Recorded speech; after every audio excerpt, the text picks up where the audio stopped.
Hello everyone and welcome back to the channel. As you all know, tomorrow is O-level physics paper 2. So as a last minute revision and also as a guide, I'm making this video to go over some important concepts and ideas that a lot of people miss out. This is also related to just general paper solving as a whole, something related to the O-level physics paper 2. And then there's also a paper prediction towards the end. So topics which I feel like are going to be strongly tested. So first of all, regarding your paper 2s, remember that small g is going to be 9.8 meter per second square in your syllabus. So it's not going to be written with every question, because if you are used to solving questions from the older syllabus, it always used to say something like this, that take g as 10 meter per second square or as 10 Newton per kg. With this, with your new syllabus, it's not going to be written with every question. Instead, it's just written once at the start of your paper. And by the start, I mean like on the instruction page, it's going to be written that take small g, so take the weight of 1 kg to be 9.8 Newton, which is basically the value of small g. So that's what you will take every time. Whenever attempting calculations, always first write the formula in symbols before plugging in any values. Cambridge is one of those few boards which also reward just quoting a formula even if you do not plug in any values. So let's say if you're finding density, so write it like this. Or if you're finding kinetic energy, write it like this. So just writing down the formula first also guarantees you a mark in a lot of the cases. The third point is that whenever you write your final answers in basically in any numerical, make sure that it's either to 2 or to 3 SF. If you've looked at mark schemes, the mark schemes always write answers correct to 2 SF, but they also accept answers correct to 3 SF.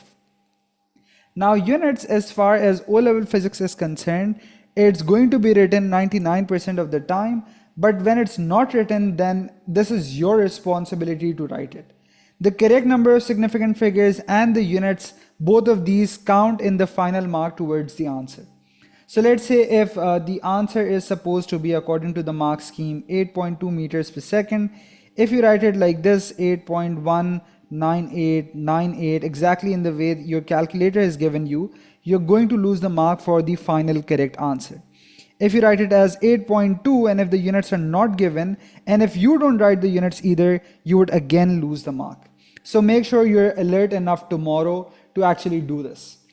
When we talk about paper solving, this is a good mental framework to have in mind, that the number of marks that you have for a certain part, you should approximately spend the equal number of minutes on that part. So let's say that if you have a 3-mark question, on average you should be spending 3 minutes on it. So this basically helps you know when you're spending too much time and when you need to speed up. Now with physics, most of the time, even the heaviest parts are either 3 or at max 4 marks. 5-mark parts are very, very rare. So 5 marks would actually be equal to 5 minutes according to this rule. So if you have a part which actually takes more than 5 or 6 minutes, you should skip that part for the moment and then come back to it later when you have the time to do so. Do not let one part ruin your entire paper. Don't get obsessed with it. If it's difficult, then it will come to you with time. And maybe it's not entirely, it doesn't like entirely become apparent that what or how the question should be solved. So just go forward, do the rest of the paper, and then come back to do it. Even if you have like a very difficult part, do not ruin the rest of the paper for that. Chances are that if you have a decent preparation, then you're not the only one finding it difficult. So with the threshold, that gets taken care of automatically. Regarding the questions which are given, so with the numerical parts, you usually have calculate or find or determine. But with the theory parts, you have either state or explain or describe. All of these are different levels of detail that you have to give in your answer. Now, state is just a statement. It's not always one word. It could be, but sometimes you might also have to write a full sentence. So state just means a statement. Explain means to go into something's detail. So you have to give detail, but you don't really have to explain why something is happening. right? Sorry, so with describe, you don't have to actually talk about why something is happening, you just have to give the detail. So what I actually said, I thought this is describe written here, so I wanted to talk about that. So with describe, you just talk about what's happening without going into the details of why this is happening, whereas explain basically goes into all of its detail. So if I basically reorder this, I would do it like this. So this is describe, the second level of detail. We don't have to talk about a lot of the stuff. But with explain, you have to not only talk about what's happening, but you also have to talk about why something is happening. Suggest parts are usually the most tricky parts of your entire O-level physics syllabus. When you go into your paper tomorrow, you'll maybe see like a maximum of 5 or 6 marks related to suggest parts. If you have very high aspirations, then let me tell you that this is the part that makes the difference between A stars and distinctions.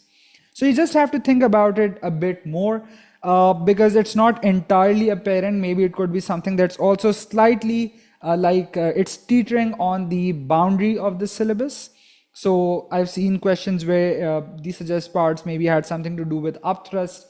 Sometimes it has to do with a good reasoning on friction, on air resistance, and how it impacts the problem at hand. So again, don't stress too much on this. If you are happy with a grade like even an A or a B, then don't stress too much over this. All right, just leave it, and if time allows you, come back to this and do it again. But please do not leave any part entirely empty. Write whatever you can, and again, as I said, even quoting the formula can earn you marks. Please do not repeat the stem of the question, which is basically stating the obvious. So if the question says maybe explain why the magnet rotates faster, so you shouldn't start your question like this, that the magnet rotates faster because, so this is just taking up space, right? Because it's already said in the question, then you shouldn't say that. Or for example, if you have a question which says that iron is a temporary magnet, explain why it's a good use here. So if you say something like this again, that iron is a temporary magnet, then again, it's just like killing off your space, making it difficult to fit your answer in that limited amount of space. Whenever you are asked to make a diagram, sometimes it's going to be optional, sometimes it's going to be mandatory. If you are aspiring for the best of grades, then you should make it even if it's optional. In that, the marks will not be for the beauty of the diagram, rather it's going to be for the clarity and the labeling of the diagram. You also have to make sure that you use technical terms in, for example, laws or in the theory parts that you answer. For example, when you have something related to, for example, let's say that a magnet is moved into a coil, it cuts through field lines, and that basically induces an EMF. So in that case, you have to say that EMF is induced in that question, right? Or similarly, if you have to talk about Ohm's law, then just saying that because voltage increases, current increases, this is not sufficient. You have to say that voltage is directly proportional to current. And obviously for Ohm's law, you would also have to talk about that it's at constant temperature, right? So most of these theory parts that you have, like stating Ohm's law, or maybe talking about the principle of moments, or similarly talking about the conservation of momentum, these parts will always be of 2 marks each. So with Ohm's law, you have to say that, all right, voltage is proportional to current, but it's at constant temperature. Similarly, when you talk about principle of moments, you say that the sum of clockwise moments equals the sum of anti-clockwise moments. But then you also have to add that this is just for an object in equilibrium. And pretty similarly with the conservation of momentum, if you say that the sum of if the total momentum before collision equals the total momentum after collision, you also have to say that this only applies for a closed system. Now let's go on to what I feel is going to be strongly tested in your paper tomorrow. So how I've divided this is basically in terms of questions. Most of the time in your paper 2, there are 9 questions. Sometimes there may also be 10. So for example, if each question is of lesser marks, then you will have more question obviously to make up the total mark of the paper, which is 80. Again, also by this same standard, if you are going by this, and you should go by this to have some accountability of your time, then you should aim to get done within like 80 or 85 minutes. So that's like an hour and 20 minutes approximately. This is how much you should be done in, right? And the rest of the time you revise, but this is a good framework to have in mind. Anyway, let's start with this. So question number 1 is most of the time either related to physical quantities or to kinematics or to forces of some way. What I feel like is going to be pretty strongly tested tomorrow is basically the idea of terminal velocity or some link with air resistance or some type of forces, right? So terminal velocity, I feel like it's going to be tested tomorrow in one way or another. If you are clear on your concepts, you know that the idea of terminal velocity does not just apply to an object falling in air, it could also apply to something that's moving through a liquid. So for this, if you just want to see how well you know this, these questions are good as a checklist to see if you do actually know your stuff here. So one of these is this, Winter 22, Paper 21, question 7. And another one is something like this here, which is Summer 19, Paper 21, question 9. These are very comprehensive questions. Both are worth 15 marks, but they will ensure that you know what you need to. And then the least probable, in my opinion, is something related to momentum. Again, it could come in, but based on the trend and the examiner reports, what the examiners say, this is what I feel like is going to be heavily tested. Again, just a disclaimer that I forgot to give before I started this section. I am not friends with any of the examiners. I don't know any of them personally, and neither did they come over to my house to discuss the paper they were designing. This is the truth. Any person who does make predictions about what the paper is going to be about, this is just their own research, their own basically what they've inferred from the examiner report, and most importantly, their gut feeling. Now, the paper that I guessed last time, that was like around 75 to 80% accurate. And again, it's just that same trend that I'm trying to follow here. So just looking at what the examiner thinks that the students struggle with and what's been the trend over the last most recent sessions. Question number 2, I feel like it's going to be something related to the turning effects of forces. And because I've looked at some questions, this is a good mix that if you have like turning effects along with mass, weight, density. So these topics do go hand in hand. So maybe like if you have the first few parts which relate to like mass, weight or density or the calculation of this, and then the parts after that relate to the turning effect.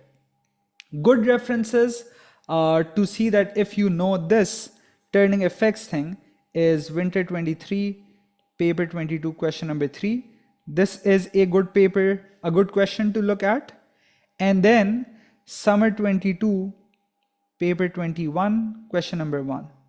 So these are not as heavy on the marks as the previous two questions, but these are good conceptual questions which really test your understanding of moments. Other than this, work energy power is also like it's very likely to make an appearance, and how energy is transferred between stores. So these are like ideas that are going to be assessed. Especially you should check if you know how to answer theory questions related to that. So I remember that maybe it was 2023. So we had like a question in one of the exam sessions where there was a motor and a back wheel, and it was something about explaining energy transfers in terms of work done or something like that. So that was a good question. So you should know how to describe transfers between energy stores. The least probable is pressure difference and kinetic model of matter. So in the winter sessions as well as in I think one of the summer sessions, we've had questions, for example, like strongly related to the pressure in gases, volume of gases, how temperature affects pressure, how temperature affects volume, how pressure affects volume. So it's not just related to P1 V1 equals to P2 V2 anymore. It's the questions are way more extensive. And in questions like that, basically that let's say that The gas inside exerts a pressure outside on the piston. So if it's trying to push it out, and let's say there's also some inward pressure, so how does that object move? So that's what I mean by pressure difference. So again, this is something that the examiner has talked about time and again, that students are not very clear on how to do this. But because this has been tested for like 3 times in a row, this is not very high probability of coming in your paper tomorrow.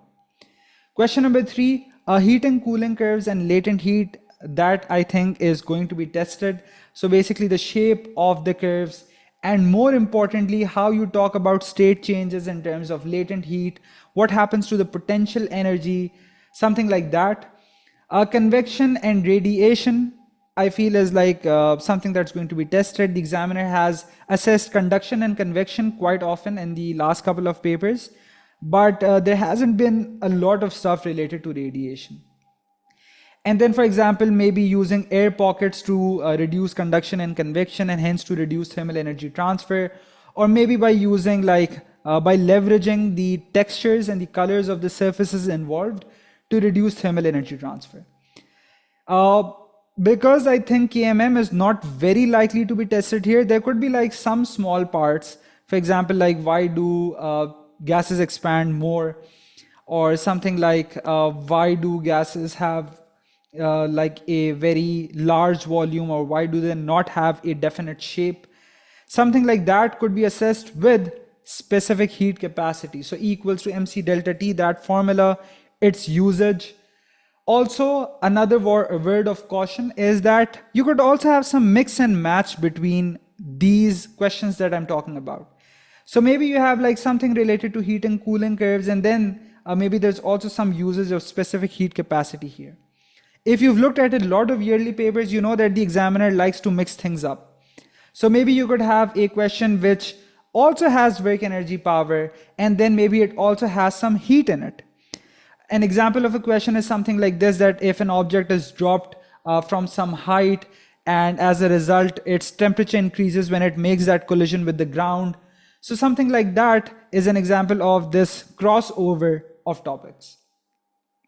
Question number 4 is, in my opinion, and if I had to say like, what am I sure on? What does my heart tell me is definitely going to come on the paper today? That would be something related to EM spec or something related to waves. So with refraction and diffraction, not necessarily a drawing. I feel like it could be a drawing. But if you go through the recent past papers, you've also have had examples of diffraction and how maybe a wave reaches a point, or if it doesn't reaches a point after bending. With EM spec, a lot of people do know the obvious stuff like the properties of all electromagnetic waves, but a lot of the people, they do not know how to explain applications. So quoting your past papers, you've had questions related to X-rays and how X-rays work. That's really important. And you've also had examples of maybe infrared being used in remote controllers, something like how gamma, or maybe for that matter, because that question can also be asked with sound, how ultrasound can be used to basically detect for cracks in metals. So with X-rays or with gamma rays, how does that happen? So for that, you can watch the other video, which is on the channel again, in which I cover all of EM spec. With light, calculations including refraction can come in, or basic critical angle and total internal reflection questions. It's really difficult to find questions related to light which do not talk about either of these, right? Lenses, I feel like it's not going to come in tomorrow. Again, this is not me telling you to not do it. That's not what I mean at all. But I just feel like it's not as likely to come. Question number 5. So if you actually look at the past papers that have come in, a lot of the times, if you look at one paper entirely, you'll see that from one unit, there are sometimes also 2 questions which are asked. In some of the papers, you have 2 questions from the unit of waves. So maybe you have a question on waves and sound, and you have another question on light.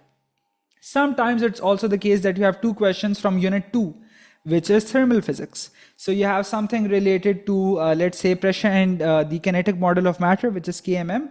And then you have something related to maybe transfer of thermal energy. So this is the trend.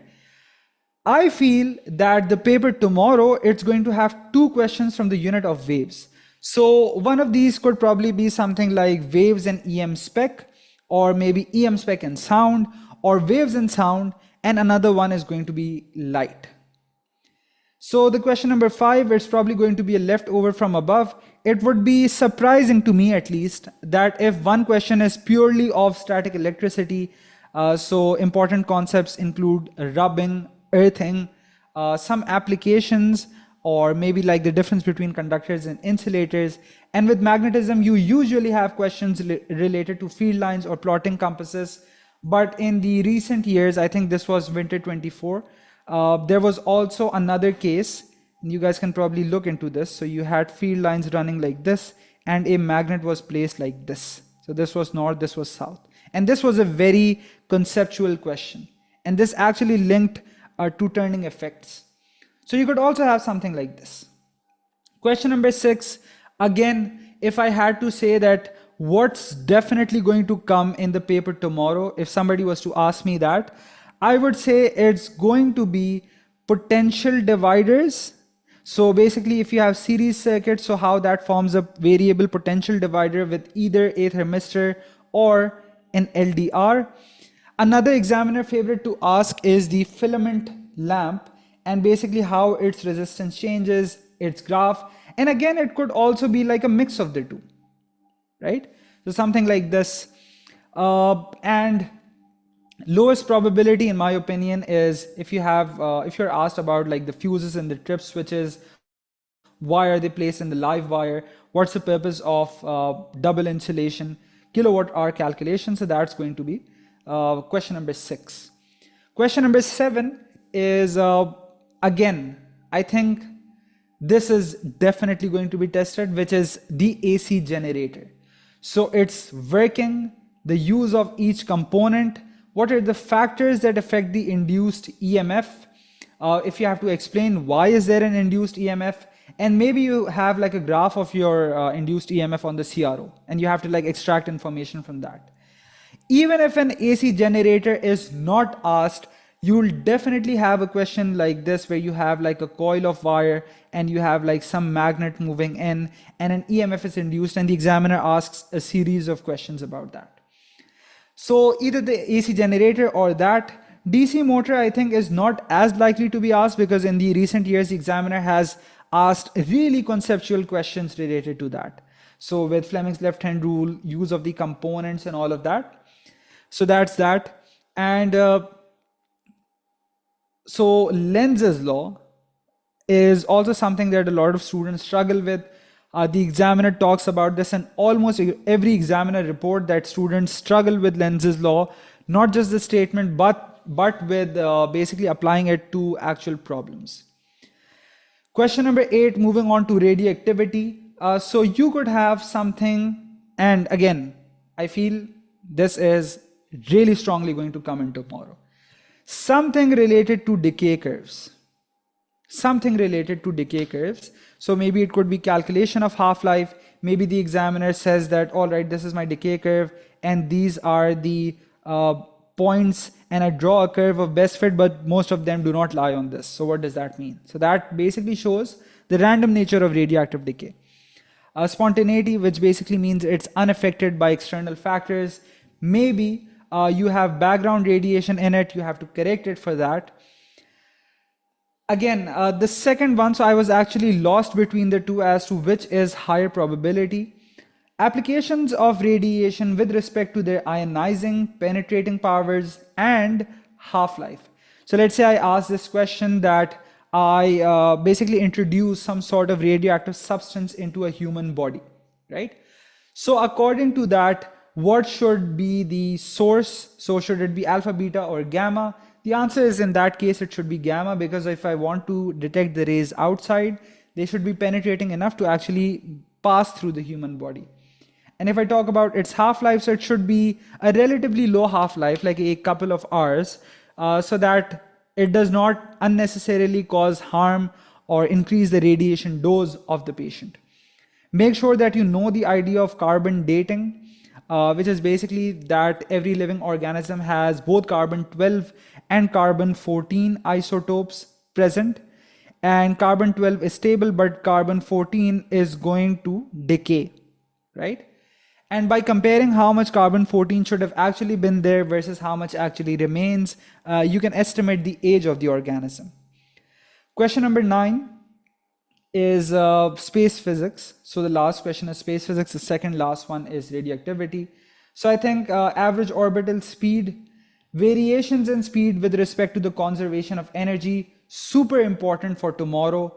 Redshift, also super important. It's basically just one question that the examiner asks, and it's always in the same way. So for example, when you talk about redshift, you start off with the idea that this is an increase in the observed wavelength from receding galaxies. So if you have redshift in some light that you receive from a galaxy, you know it's receding, so it's moving away from the Earth. And then you also see that the galaxies which are further away have a greater amount of redshift, so that means they're moving away faster. Just this gives evidence that the universe is expanding because all of these galaxies are moving out. If the examiner says that how does this provide evidence for the Big Bang theory, then you would additionally say this, that back in time, all of these galaxies, everything must have been at one single point, and then that explosion basically sent everything on their way. Lowest probability is something related to solar system, or similarly the analysis of planetary data, where you have like that entire table. You have to talk about what's happening to the time period or to the surface temperature as we move out. And again, just like something related to dwarf planets, like what they are, or maybe the examiner can say what apart from planets orbit the sun. So you'd say dwarf planets. Similarly, asteroids also orbit the sun, comets also orbit the sun. And the difference between asteroids and comets, that's also something that's never been asked. So there's a chance that this could be asked. So that basically wraps up everything that I have to say for the paper. It's really, really important to have a good night's sleep before the paper, because trust me, when you are aspiring for something like an A star or a distinction, you need to be on your toes, and you need to have like a really solid mindset as well. It's a lot about having a good mindset and just feeling like, all right, anything that comes in front of me, I can solve it. So you need to have that mindset. Most importantly, have a good breakfast before going to the paper. And when you do the paper, just keep some track of the time. Otherwise, just have fun solving the paper. It's an excellent examination, even in this day and age, and not everybody is privileged enough to enjoy it. So just have fun with the paper, think about things, try to make links, and just do the best that you can. Best of luck from my side. I hope all of you ace it tomorrow and get grades that are even greater than what you have in mind. Signing off, and I'll see you in the next video.